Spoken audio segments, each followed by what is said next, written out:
আকাশবাণী কলকাতা জেলা চিঠি পশ্চিম বর্ধমান থেকে লিখেছেন আমাদের সংবাদদাতা তনুশ্রী বন্দ্যোপাধ্যায়। শীতের দাপট অব্যাহত জেলায় একেবারে হাড় কাঁপানো ঠান্ডা পড়েছে পশ্চিম বর্ধমান জেলা জুড়ে। তাপমাত্রার পারদ 9 ডিগ্রি সেলসিয়াসের আশেপাশে ঘোরাফেরা করছে। সঙ্গে রয়েছে কনকনে উত্তুরে হাওয়া। সকালে প্রায় দিনই ঘন কুয়াশার চাদর ঢেকে দিচ্ছে চারপাশ। রাস্তাঘাটে লোকজন বা যানবাহন কম। সন্ধে গড়াতেই রাস্তাঘাট একেবারে ফাঁকা হয়ে যাচ্ছে।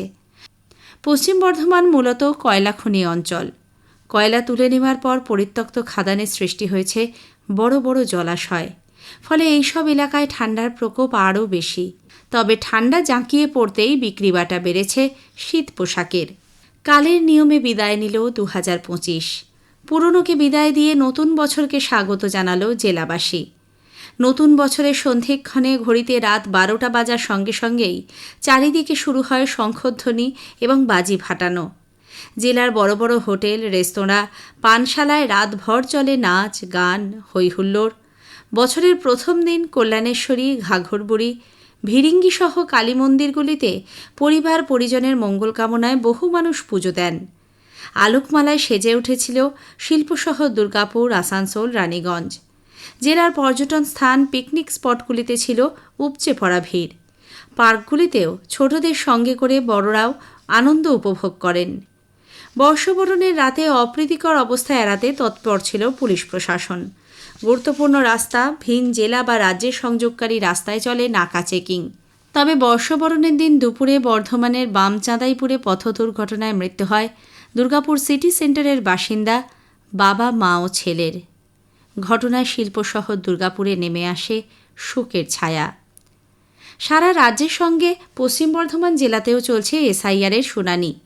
1 লক্ষের বেশি ভোটারকে ডাকা হয়েছে শুনানিতে। গত সোমবার এসআইআরের শুনানি নিয়ে জেলা শাসক কমিশন স্বীকৃত সব রাজনৈতিক দলের প্রতিনিধিদের সঙ্গে বৈঠক করেন। বিভিন্ন বিষয় নিয়ে জেলা শাসকের দৃষ্টি আকর্ষণ করেন রাজনৈতিক দলের প্রতিনিধিরা। তবে শুনানিতে তারা সন্তুষ্ট বলে জানিয়েছেন। দুর্গাপুরের পলাশডিহায় দুর্গাপুর হাটে 10 দিনের তৃতীয় আঞ্চলিক সৃষ্টিশ্রী মেলা শুরু হয়েছে। বাংলার নিজস্ব শিল্প সংস্কৃতির প্রচার, গ্রামীণ শিল্পের বিকাশ ও স্বনির্ভর গোষ্ঠীর মহিলাদের উপার্জনের সুযোগ করে দিয়ে তাদের স্বনির্ভর করে তোলার লক্ষ্যে এই মেলার আয়োজন। রাজ্যের বিভিন্ন জেলা থেকে হস্তশিল্পীরা তাদের হাতে তৈরি শিল্পের পসরা নিয়ে এসেছেন মেলায়। রয়েছে 34টি স্টল। কেনাকাটার পাশাপাশি প্রতিদিনই সাংস্কৃতিক অনুষ্ঠানে জমজমাট থাকছে মেলা প্রাঙ্গণ। এবারও মেলার অন্যতম আকর্ষণ স্বনির্ভর দলের মহিলাদের হাতে তৈরি নানা রকমের খাবার। দুর্গাপুরের ডিপিএল টাউনশিপ এলাকায় 1 তারিখ থেকে শুরু হয়েছে 57তম কল্পতরু উৎসব। এর উদ্বোধন করেন রাজ্যের মন্ত্রী মলয় ঘটক। উৎসব চলবে আগামী 10 তারিখ পর্যন্ত। অবশেষে বাসিন্দাদের দাবিকে মান্যতা দিয়ে বীরভূমে জয়দেবের কেন্দুলি মেলা উপলক্ষে কাঁকসার শিবপুরে অজয় নদের ওপর অস্থায়ী সেতু তৈরির কাজ শুরু হলো। অজয়ের একদিকে পশ্চিম বর্ধমানের কাঁকসার শিবপুর, অন্যদিকে বীরভূমের জয়দেব। কেন্দুলি মেলা রাজ্যের অন্যতম ঐতিহ্যবাহী মেলা। প্রতিদিনই 2 জেলার মানুষকে নানা প্রয়োজনে অজয় নদ পেরিয়ে যাতায়াত করতে হয়। বর্ষার সময় এখানকার অস্থায়ী সেতুটি ভেসে যায়। যদিও 2 জেলার মধ্যে সংযোগকারী স্থায়ী কংক্রিটের সেতু সম্প্রতি চালু রয়েছে। আর কদিন পরেই শুরু হবে জয়দেবের মেলা। স্থানীয়দের দাবি ছিল এই সেতু পেরিয়ে জয়দেবের মেলায় যেতে হলে অতিরিক্ত 5 কিলোমিটার পথ যেতে হবে। সেজন্য তারা অস্থায়ী সেতু তৈরির দাবি জানান। গত বুধবার থেকে সেতু তৈরির কাজ শুরু হওয়ায় খুশি অজয়পাড়ের বাসিন্দারা।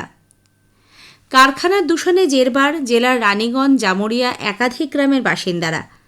রানীগঞ্জের বক্তারনগরে একটি স্পঞ্জ আয়রন কারখানা থেকে দূষণ ছড়ানোর অভিযোগে কারখানার গেট বন্ধ করে বিক্ষোভ দেখান গ্রামবাসীরা। অন্যদিকে জামুরিয়ার একটি বেসরকারি লৌহ ইস্পাত কারখানা থেকে ব্যাপক দূষণ ছড়ানোয় গ্রামের মানুষজন চরম সমস্যার মুখোমুখি হচ্ছেন। গত মঙ্গলবার রাতে ব্যাপক দূষণ ছড়াতে থাকে কারখানা থেকে। সেখান থেকে নির্গত ছাইয়ের পুরু আস্তরণে ঢাকা পড়ে যায় কয়েকটি গ্রাম। কনকনে ঠান্ডাকে উপেক্ষা করে রাতেই গ্রামবাসীরা কারখানার সামনে বিক্ষোভ দেখান। প্রয়োজনীয় আশ্বাস মেলার পরই বিক্ষোভ তুলে নেওয়া হয়। জেলা চিঠি শেষ হলো। পশ্চিম বর্ধমান থেকে পাঠিয়েছেন আমাদের সংবাদদাতা তনুশ্রী বন্দ্যোপাধ্যায়।